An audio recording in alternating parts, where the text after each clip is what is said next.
We're back with David Robinson of the David brand at historic Virginia Highlands J&J Bourbon Bar. Atlanta is such a community of celebrities from all different backgrounds and all different wealth levels. You know, there are the celebrities here that are the top A-listers, like Usher live here. You know, A-listers like now Academy Award winning Janelle Monáe here in Atlanta. You know, so you can all the way up to the top, but then you also have people that you may not have seen for 10, 15, 20 years that are also around in the same neighborhoods. But sometimes part of the challenge and where I saw was opportunity is for some of the names that we might have seen before they may still be in that box of what they were, and now trying to figure out a way to change, rebrand, and still progress moving forward in a different direction. You know, because oftentimes when we see a certain celebrity and we see them play a character that we really, really, really, really love, they can sometimes be put in a box. That's who they are. That's who they are now. But as actors are meant to be chameleons. They're able to show that they're a crackhead one day, but then they're the Wolf of Wall Street the next. Yeah, hopefully if they're good. Absolutely. Or otherwise they end up as reality show stars. Yeah. Now, yeah. In the article that we have on you, we talk about Atlanta being viewed as a reality show hub. Absolutely. And certainly from a black perspective. How has that impacted or affected what you do? It's a very interesting complex because I think that whole dynamic really took the entire entertainment industry by storm. One aspect of it was saying that it screamed the message out, just saying, how do I just be entertaining on television? To say, how am I entertaining on television versus, it changed the conversation from what it used to be, how can I be gifted in the art of acting? So now it's just, it's not so much the gifting anymore, it's just like, how can I make people laugh on television? How can I make people go for the shock factor? They can gag on television, you know what I mean? So that changed that. Then that coupled with social media. Social media is one of those things that it's literally a captive audience that even businesses, sponsors see as a captive audience that they can quantify. And they're actually literally monetizing the value of a celebrity based on that social media following. So if you have a camera, you've made a lot of people laugh, embarrass, a lot of people talk. You've now coupled that with a high level of social media engagement.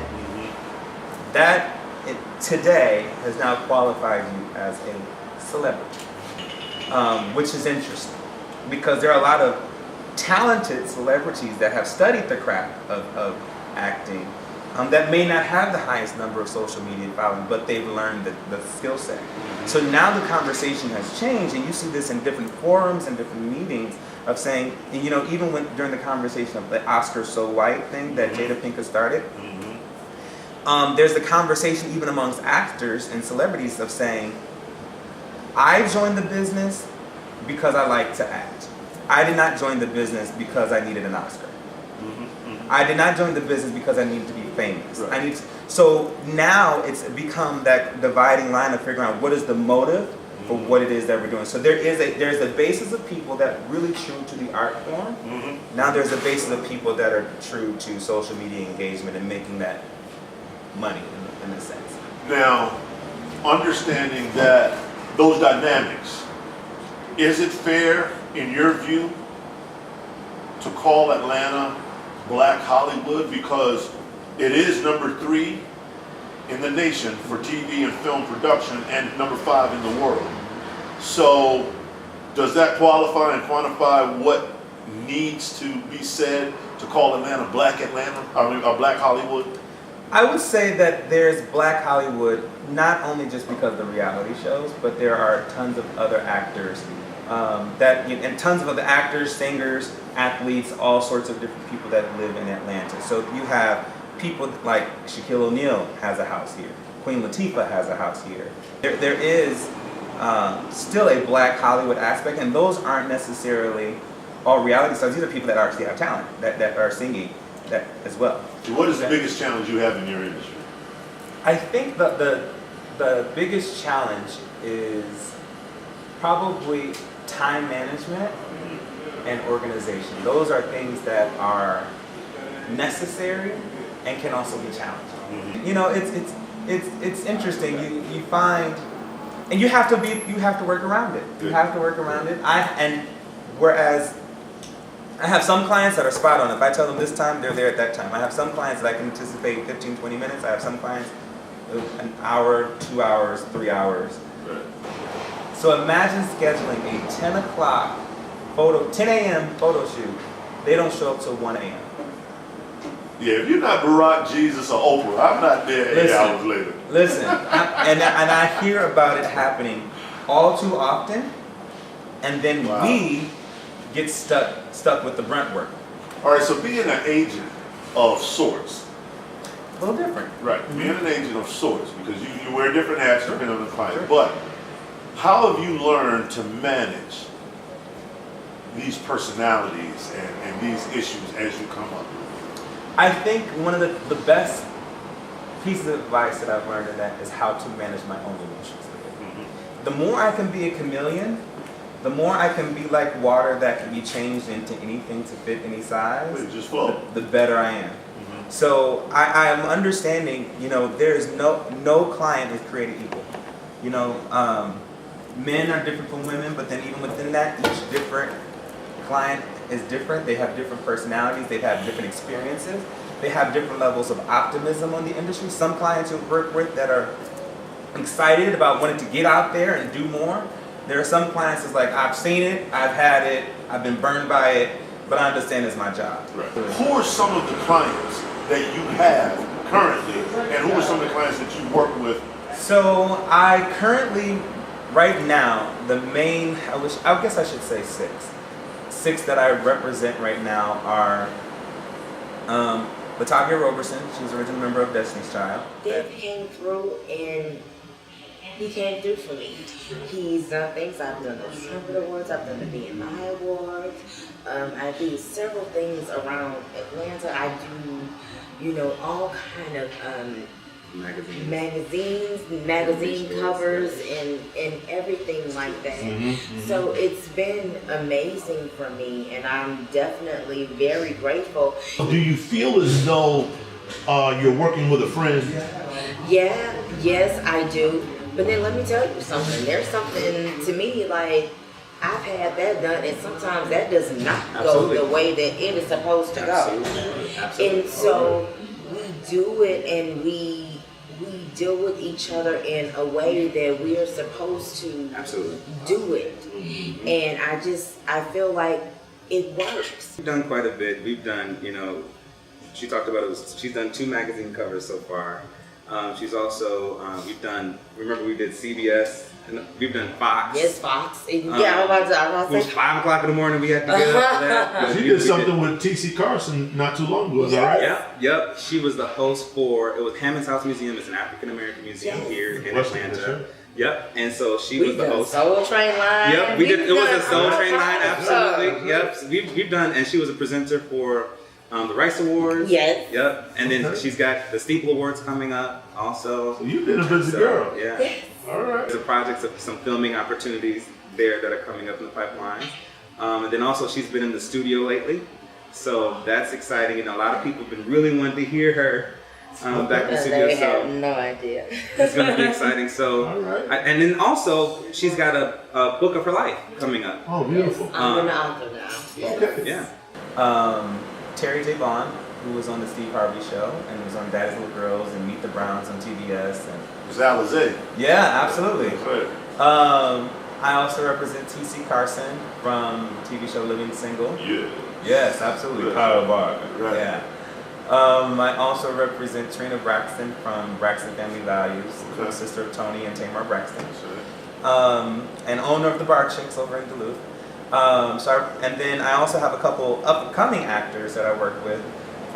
One of them being Julian Bertano. He is on Greenleaf. And then also Maurice Johnson. He is on Vampire Diaries, and he was on the movie When the Bough Breaks with Regina Hall and Morris Chestnut. What's the future for the David brand? What does the next 3 to 6 years look like? So I think it's just about completely continuing to refine the systems and continuing to grow the brand, connect with people, with different organizations like expos and trade shows and corporate brands and corporate clients that we work with. What would you like the industry, prospective clients, people that you work with, hope to work with, and the industry as a whole, what would you like for them to know about you? Great. I say about me, 2 things I promise is 1, honesty. I'm always going to be honest with you. Be honest. And then number 2 is a personal touch. I really like to have a personal hands-on. I have a team of people that help me. So a lot of the things I'm doing, I don't do by myself. So I'm really grateful for that. I had some awesome team members that work with me. But one of the things that they all see, all my clients have seen, is even if I have 4 or 5 different clients in one space, they all have one-on-one attention from either me or someone from my team. Now I want to circle back around to what's the next 3 to 6 years like for the David brand. So the David brand, I would love to grow in the next, I'll say the next 3 to 6 years. I would like to have the David brand in the 3 top markets. So Atlanta's number 3. I also want to have a satellite office in New York and a satellite office in LA. I've got a lot of relationships, and I've got relationships in both cities, and I want to continue to nurture those relationships to be able to have it where someone can operate using the same blueprint and the same methodology that we established here in those other cities, and to be able to take on more clients. To having a casting agent that are seeking out acting jobs, commercial jobs, modeling jobs, that type of thing. Where right now we're kind of focused on the press, but to have it as being a one-stop shop for entertainment. Even social media management. There's a lot of celebrities that know they need to be on social media, but hate actually doing it because there's a lot of work, and there's a lot of celebrities that are verified, and they still have somebody else that will post for them on their behalf. But so we want to even be able to include that as a service as well. So basically, anything that they need to do to continue to grow their brand, we can find it and help them and do it at the David brand. Blythe, thank you for coming on with the Georgia Sentinel and talking to us and explaining the industry and what you do. Any final thoughts that you'd like to share with us? You know what? I think if there was one final thought, I'd just say, no matter who you are, where you are, anything that you can dream can truly become a reality. This is Andre White saying thank you to David Robinson and the David brand for their interview, and we'd like to ask all of our followers to log on to the GeorgiaSentinelNews.com and the Georgia Sentinel at YouTube. Thank you once again for David Robinson, the J&J Bourbon Bar, and all of our readers.